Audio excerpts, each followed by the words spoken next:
एक दौर था जब अतीक अहमद अपने घर से निकलता था और इन सड़कों पर आता था तो लोग या तो उसे देख के नाराज़ होते थे या उसको देख कर के भाई या सांसद जी कहकर उससे मिलने के लिए कूद पड़ते थे। कुछ लोग उसके समर्थक थे और कुछ लोग विरोधी। लेकिन जिस इलाके में मैं मौजूद हूँ, यहाँ पर अतीक अहमद का कुछ खास प्रभाव था और इस वजह से इस इलाके में एक बड़ी आबादी अतीक अहमद की समर्थक थी। ये इलाका है चकिया का और इस वक्त जहां मैं मौजूद हूं ये जगह है राजरूपपुर और यहां से थोड़ा आगे जाते ही चकिया का इलाका शुरू हो जाता है, जहां अतीक अहमद ने अपना दफ्तर भी बनाया था और इस इलाके को अतीक का गढ़ कहा जाता था। लेकिन आज जब उसकी हत्या हो चुकी है, उसके भाई की हत्या हो चुकी है, ऐसे में राजरूपपुर और चकिया में क्या स्थिति है, ज़रा देखने और दिखाने के लिए चलते हैं इन सड़कों पर और आपको बताएंगे कि प्रयागराज में स्थिति क्या है। तो फिलहाल मेरे सहयोगी और मैं दोनों हम चलते हैं। जेरी, आइए ज़रा लोगों को दिखाते हैं कि आखिर माहौल क्या है इस राजरूपपुर में और चकिया में।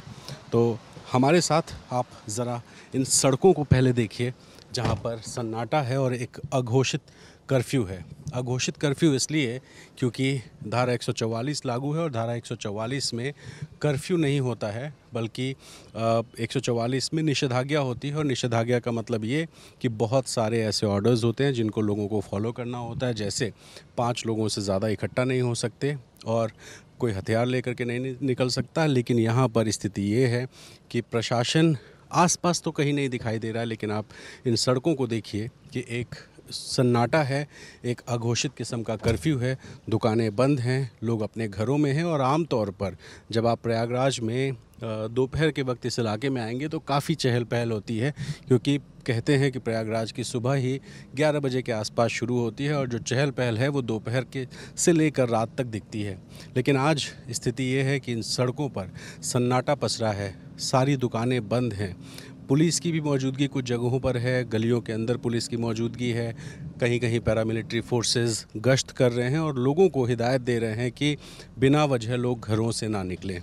एक ये भी वजह है इस सन्नाटे की कि आज रविवार भी है, लेकिन जब स्थानीय लोगों से हमने बात करने की कोशिश की तो लोग कैमरे पर बात करने से थोड़ा झिझक रहे हैं। लगातार पुलिस की जो गाड़ियां हैं वो गाड़ियां भी यहाँ से गुज़रते हुए आप देख सकते हैं। ये पुलिस की एक गाड़ी आप देखिए सामने से गुज़र रही है और यहाँ इन गलियों में तमाम जो पुलिसकर्मी हैं वो भी हमें दिखाई दे रहे हैं जो कि बैठे हैं। और ये कुछ जो बच्चे आपको बैग लेकर के जाते दिख रहे हैं, ये स्टूडेंट्स हैं और पीछे एक इंटर कॉलेज है, वहाँ आज कोई एग्ज़ाम था और उस एग्ज़ाम के लिए ये बच्चे यहाँ इकट्ठा आए हुए थे। तो हमने कुछ यहाँ लोकल लोगों से बात करने की कोशिश की, वो झिझक रहे हैं, थोड़ा सा अवॉइड कर रहे हैं क्योंकि इस इलाके में उनको रहना है और वो अभी अतीक अहमद की मौत के बाद भी उन्हें लगता है कि उन्हें कैमरे पर नहीं बोलना चाहिए, क्योंकि उसके बड़ी संख्या में समर्थक भी यहाँ पर रहते हैं। आप देखिए एक के बाद एक जितनी दुकानें हैं वो सारी दुकानें बंद हैं, लोग अपने घरों के अंदर बैठे हुए हैं और कोई भी ना घर से बाहर है ना अपने घरों के आसपास है, सब लोग पूरी तरह से घर के अंदर हैं। और यहाँ जब राजरूपपुर जो इलाका है, इस राजरूपपुर से जैसे ही हम आगे बढ़ते हैं पुलिस बैरिकेडिंग के आगे, वहाँ से शुरू होता है चकिया। और चकिया वो इलाका है जो अतीक अहमद का सबसे बड़ा गढ़ था। जो सबसे ज़्यादा समर्थक अतीक अहमद के थे वो इसी चकिया में थे। हालांकि उसका प्रभाव प्रयागराज और आसपास में था, फूलपुर से वो सांसद रह चुका था, लेकिन फिर भी प्रयागराज का जो सबसे बड़ा गढ़ था वो यही चकिया था और इसी चकिया में उसने दफ्तर भी बनाया था। जब उसकी हत्या हुई, देखिए सामने पुलिस के लोग भी यहाँ पर बैठे हुए हैं और तमाम जो पुलिसकर्मियों की मौजूदगी है, इन पुलिसकर्मियों की मौजूदगी में लोगों को तमाम हिदायतें दी जा रही हैं कि लोग घरों से ना निकलें। कल जब रात को हत्या हुई लगभग 10:37 पर, उसके बाद ये खबर आग की तरह फैली। पुलिस की को समझ नहीं आया कि आखिर कानून व्यवस्था बनाए रखने के लिए किया जाए तो क्या किया जाए। तो लोगों को तुरंत हिदायत दी गई कि सोशल मीडिया पर कोई भी अनाप शनाप पोस्ट ना लिखें, कोई भी गलत इन्फॉर्मेशन ना दें। लोगों को जो मैसेजेस कन्वे किए जाते हैं वो मैसेजेस भी कुछ इस तरह के हों कि सिक्योरिटी रहे। और ज़रा सामने फिर से दिखाइए, देखिए कुछ लोग यहाँ बैठे भी हैं लेकिन यहाँ पुलिस की भी मौजूदगी है और लोग जिस तरह से हैं वो दुकानों के बाहर बैठे हैं। और यहाँ पर भारी संख्या में पुलिसकर्मी हमें दिखाई दे रहे हैं जो कि इस चौराहे पर आपको नज़र आएंगे। और ये इलाका यहाँ पर है चकिया का। इसी इलाके में अतीक अहमद का आगे दफ्तर था और यहाँ पर बैठकर अतीक अहमद राजनीति भी करता था और अपराध के वो काम भी जिस काम के लिए वो बदनाम था और उसी अपराध की वजह से उसकी और उसके भाई की जान गई। तो फ़िलहाल इस पूरे इलाके में आप देखिए कि एक अजीब किस्म का सन्नाटा, एक अजीब किस्म की एक लोगों में शायद डर, जो कि कैमरे पे आके बोलना भी नहीं चाहते हैं। और स्थिति ये है कि आज प्रयागराज में सन्नाटा है और जब ये रात को खबर लोगों के बीच पहुंची तो प्रशासन ने देखा कि बहुत सारे सोशल मीडिया पे पोस्ट्स हो रहे हैं और इस वजह से रात से ही प्रयागराज का इंटरनेट भी बंद कर दिया गया। और इंटरनेट बंद होने के बाद लोगों को 144 के बाद घरों में रहने के लिए और बेवजह ना निकलने का सुझाव दिया गया।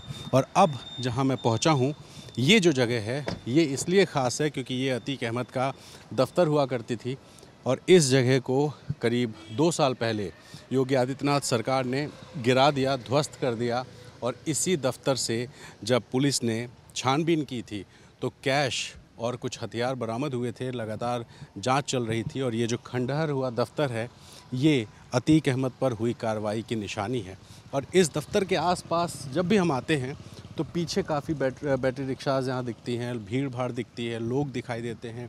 ये जो फ्लाईओवर है, इस फ्लाईओवर के नीचे भी खूब सारी जनता जो है इकट्ठा रहती है, बहुत सारे ठेले खोमचे लगते हैं और यहाँ पर आम तौर पर एक बहुत रौनक वाला माहौल रहता है। लेकिन आज स्थिति ये है कि यहाँ पर कोई नहीं है, पुलिस की मौजूदगी है और एक सन्नाटा प्रयागराज की सड़कों पर दिखाई दे रहा है। अतीक अहमद मर चुका है, उसका बेटा एनकाउंटर में मर चुका है, भाई की मौत हो चुकी है, पत्नी फ़रार हैं, 2 बेटे जेल में हैं और 2 बेटे बाल सुधार गृह में हैं। ऐसे में पूरा परिवार ख़त्म हो चुका है। और आज उसकी मौत के बाद भी प्रयागराज में एक ऐसी दहशत है जिसको शायद शब्दों में बयान नहीं किया जा सकता, लेकिन लोग महसूस ज़रूर कर सकते हैं। और प्रयागराज में कुछ स्थिति ऐसी ही है कि इंटरनेट बंद है, दुकानें बंद हैं, लोग घरों में बैठे हैं, पुलिस की मौजूदगी है, कभी हूटर बजता है, कभी सायरन। और इस बीच में पुलिस उन लोगों से पूछताछ कर रही है जो लोग अतीक पर हमला करके सरेंडर करने चले गए। तो फ़िलहाल ये माहौल प्रयागराज की सड़कों का है। अब कुछ ऐसे लोगों से मिलके बात करने की कोशिश करते हैं जो लोग इस मामले को या तो जानते हैं या फिर वो इस स्थिति को झेल रहे हैं। तो फिलहाल मैं और जेरी प्रयागराज में कुछ और जगहों पर चलते हैं और आपको दिखाते हैं ग्राउंड रिपोर्ट। देखते रहिए ललन टॉप।